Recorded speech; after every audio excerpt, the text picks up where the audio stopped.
litafasiriwa kwa kadri ya mataifa yalivyozidi kuenea. Watu wa kila taifa, watu wa kila lugha, watu wa kila kabila waliokuwepo siku ile ya Pentekoste, Roho Mtakatifu aliposhuka. Unaona Mungu alichokifanya. Hata kama walikuja makabila ya aina zote, yote yalikuwepo na watu wa kila rangi na kila lugha, kama Biblia inavyosema. Roho Mtakatifu aliposhuka alileta tafasiri, na wale wote waliokuwepo wakawa wanashangaa. Hawa wote wanaoongea si Wagalilaya? Hawa wote si Waebrania wanaoongea Kiebrania?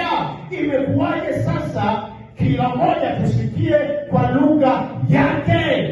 Hiyo ndio kazi ya Mungu. Mungu hapendi kumwacha mtu gizani, mtu abaki gizani. Mungu hapendi kumwacha mtu abakie bila uelewa. Na ndio maana niwaambia leo, hata kama umefanya dhambi kwa huduma na injili inayotoka kwenye madhabahu hili, huwezi kusema nafanya dhambi kwa kutokujua. Huwezi kusema nafanya dhambi sijaelewa kwamba hili ni dhambi. Sio dhambi.